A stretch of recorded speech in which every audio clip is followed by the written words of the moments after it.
Sim? Bom dia. O meu nome é Sandrina Antunes, sou cá docente no Departamento de Relações Internacionais.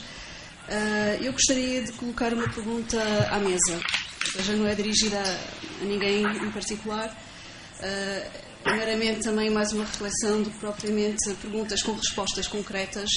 No entanto, aproveitando aqui também a experiência do professor Richard Rose, sobretudo no caso da Escócia, da forma como a Escócia também se tem representado na União Europeia, e aproveitando um pouco também essa experiência e o meu conhecimento relativamente à forma como outros países e outras regiões no âmbito de Estados se representam na União Europeia, gostava de saber se, no caso português em concreto, nós aqui falamos sobretudo dos canais formais de representação na União Europeia, no entanto também há canais informais existentes na União Europeia que são de extrema utilidade, muito mais agora com a Agenda 2020.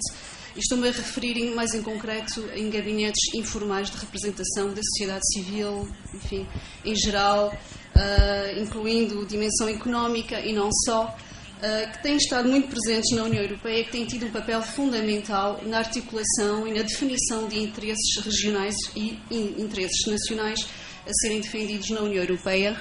E gostaria de chamar a atenção para uma particularidade muito portuguesa, que é o facto de Portugal ser o único país que não tem uma representação de base regional, onde a sociedade civil propriamente dita, enfim, e não só, com a Agenda 2020 alastrou-se, alargou-se muito mais a áreas económicas, mas também, enfim, da educação, de investigação. Gostaria de saber qual é, de facto, a posição da mesa relativamente a esta ausência que se faz sentir em Bruxelas, situação esta que não se verifica em nenhum país da União Europeia e, portanto, nós termos um pouco uma exceção à regra, e perguntando se, de facto, não faz falta também termos aqui uma presença informal na União Europeia que se poderia articular com os poderes, enfim, mais centralizados em Bruxelas, e que poderiam ter aqui um papel fundamental, quer na definição de políticas públicas, quer na informação que poderia vir, enfim, a montante, precisamente dentro dessa lógica de estar devidamente informado com antecipação, e se não faria falta essa situação. E só para terminar, gostaria de saber se de facto esta presença poderia ajudar a colmatar essa nossa falta de autoestima, que passa também pela falta ou a dificuldade em identificar claramente quais são os interesses que convém defender na União Europeia. Pronto, é só isso.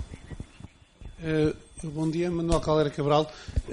Eu ia colocar uma questão mais dirigida ao Richard Rose e ao Sr. Embaixador também, e que tem a ver com o que falou do trabalho que tem de ser feito. A ideia que eu tenho é que o trabalho que Portugal faz nas comissões técnicas é muito variável. Depende muito da pessoa que lá está, depende muito de quem está agora a acompanhar essas questões no Ministério da Economia, da Agricultura, do que seja. Em muitos ministérios há até rotação das pessoas que vão sem um grande acompanhamento dos dossiês, e que se perde um pouco a informalidade que falava da Islândia, dessa interligação. E penso que é de facto aí muitas vezes que temos que introduzir as nossas questões particulares. Uma segunda questão que referiu como importante, e que eu acho que é muito importante, o conseguirmos colocar pessoas em lugar-chave. O que eu pergunto é se essas pessoas depois assumem muito a camisola portuguesa, ou se os portugueses às vezes não assumem nesses cargos muito mais a camisola europeia. E não falo só dos altos cargos mais visíveis, mas de pessoas que estão na Comissão, que estão em instituições internacionais, que muitas vezes o próprio discurso delas não é, mas é às vezes muito crítico face a Portugal, e muito de assumir muito os interesses europeus de uma forma um pouco diferente do que eu vejo com outros países. O último aspecto aqui que tem muito a ver com isso seria se em alguns casos não seria mais interessante, e os ingleses fazem isto muito bem, que é, em vez de terem tantas pessoas a trabalhar, nunca preenchem a sua cota, mas têm muitos funcionários públicos ingleses que passam algum tempo em Bruxelas, criam lá contactos e relações e voltam a trabalhar para o governo inglês, nunca perdem a perspectiva de que são ingleses e que estão a trabalhar para o governo inglês, mas ganham uma experiência em Bruxelas que depois é muito válida em passar essas políticas. Obrigado. Richard, would you like to reply to these questions?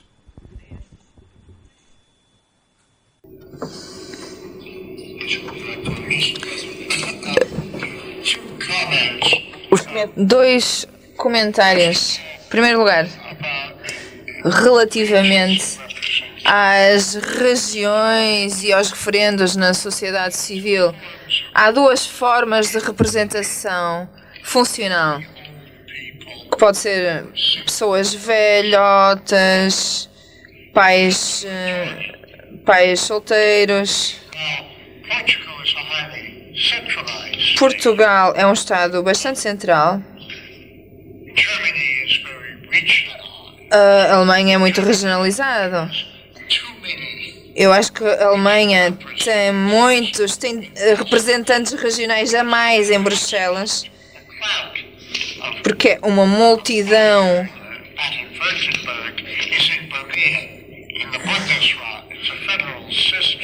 Tem um sistema mais ou menos federal e eles não podem ser ignorados. A Escócia não tem a mesma representatividade em Londres, mas o Comitê das Regiões é importante em termos de grupos funcionais, mulheres, idosos, o que for, defendendo o seu território. Claro que as mulheres portuguesas e mulheres de muitos lados da Europa esperavam que houvesse alguém a falar por elas. Mas tem que haver um sistema das mulheres e isto não é definido pelo território. E isto leva-me para o segundo ponto, que é que, por um lado, os Estados são representados, se estamos na sala e somos de um país médio, como todos os países, temos pessoas variáveis. Só quando eu vou para Londres falar com alguém dos negócios estrangeiros, eu penso sempre nas pessoas como contribuintes e eu ganho o dinheiro que eles pagam. Algumas vezes são, outras vezes não. O Ministério dos Negócios Estrangeiros britânico também é muito variável. De qualquer das formas, o tamanho, claro que importa quando estamos a falar do tipo de pessoas que podem ser especialistas. Por exemplo, quando damos fundos para investigação, os austríacos coordenam mais, porque têm que trabalhar muito. Por outro lado, vemos mais dinheiro a ir para os alemães, para os ingleses e para os franceses, porque fazem muito mais investigação. Portanto, temos que aceitar, em termos de especializações, se é uma especialização técnica, de uma política de ambiente, uma representação da sociedade civil, ou um grupo que representa a sociedade civil.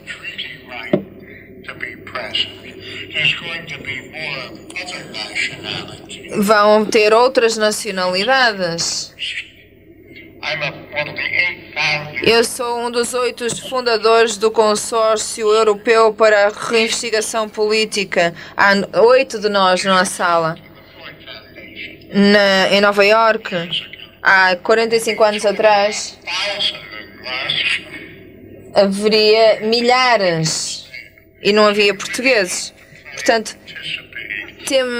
vocês têm mesmo que participar e aceitar este desequilíbrio relativamente aos alemães ou aos gregos. Não se queixem.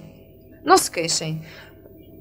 Vão com a maré e deem-se bem. A pergunta da sua professora, eu gostava de fazer aqui dois comentários. Nós temos, efetivamente, um problema que vem de nós próprios, vem de Portugal. Neste sentido, nós não temos no país uma tradição de lobby. Nós não estamos habituados a fazer lobby. Uma coisa diferente é a cunha. Isso nós sabemos.